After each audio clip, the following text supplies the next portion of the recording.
Hey, what's up everybody? This is Joshua Casper. I'm here with Plugin Boutique. Today we're checking out Softube's brand new Tape plugin. As with everything Softube makes, it's an incredible plugin that does exactly what it says and what it sets out to do. And as far as faithful tape machine emulation, this is one of the best plugs I've ever heard. Let's go ahead and check it out.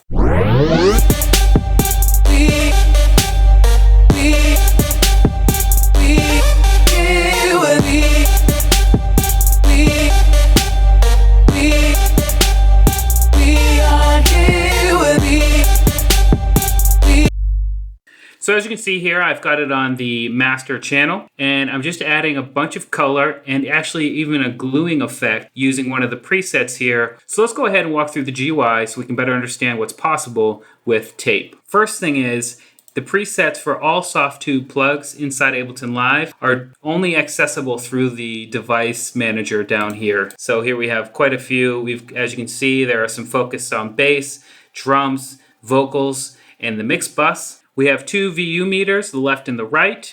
There are two different ways to view the VU.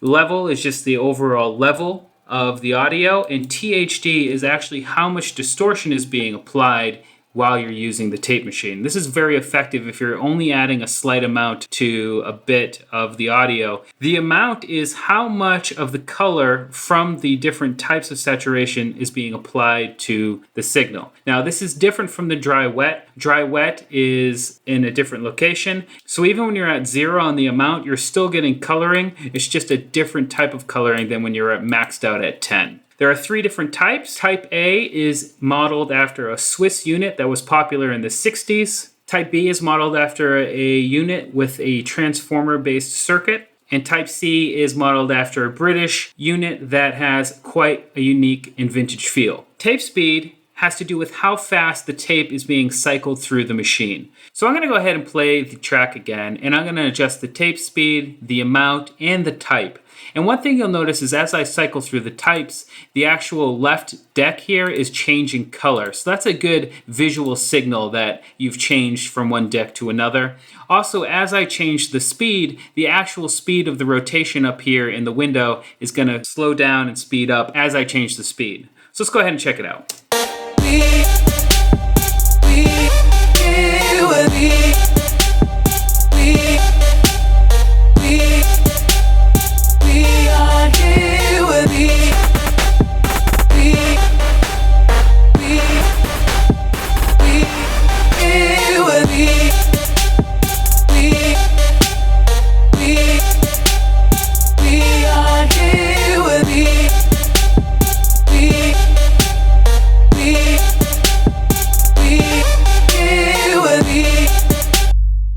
So Softube recommends 15 inches per second or IPS to 30 for the master bus channels and your master channel in general. And they're just the more neutral tape speeds.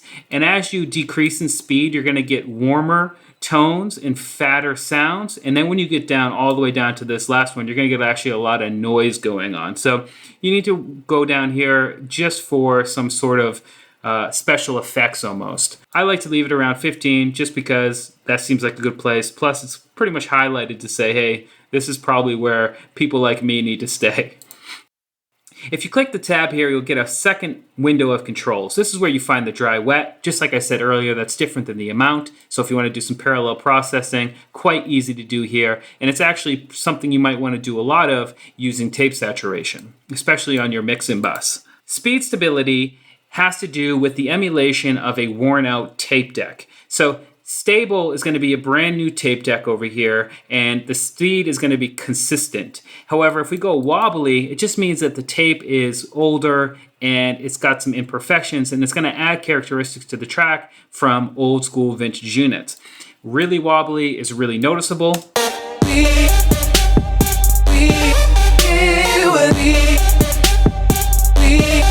You can hear it there, especially on the mid-range. You can hear it wobbling. That's because the speed over here is speeding up and slowing down and not staying consistent.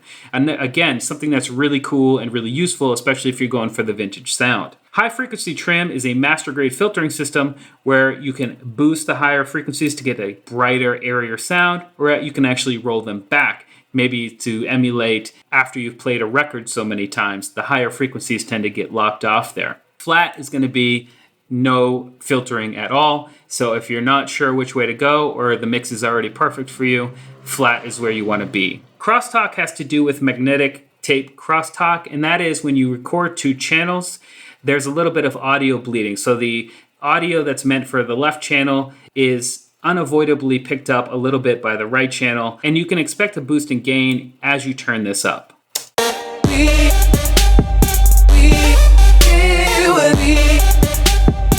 And that just has to do with that doubling of the signal, and again, a really faithful emulation of real-world analog tape machine. Then you have your master inputs and outputs, pretty simple stuff right there. There's a noise module, and if you turn it on, you really can't hear it. However, if I drop a spectrum analyzer on the track, you'll see that there's a bunch of noise going on. That's just, you can't really hear unless you've got a great set of headphones or great set of monitors. But one thing that you should know is that as you add signal to this bit of noise, it's going to change the characteristics of the tone. So turning it on or turning it off is going to give you slightly but different results. And each one of the noises is different for each one of the tape types. And then there's the really cool stop and start feature.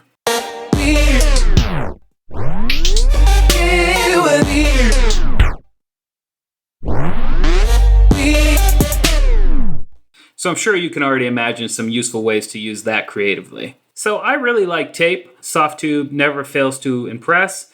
And using this on the master chain is a great way to get those warm sounds. I also like to use it on a sub, especially on a track like this, because you add those upper harmonic distortion frequencies and it really brings out the track, and it really helps to push it through laptop speakers and cell phone speakers and things like that, which is primarily where users and consumers are getting their intake of music these days. Overall, just an incredible attention to detail in this plugin.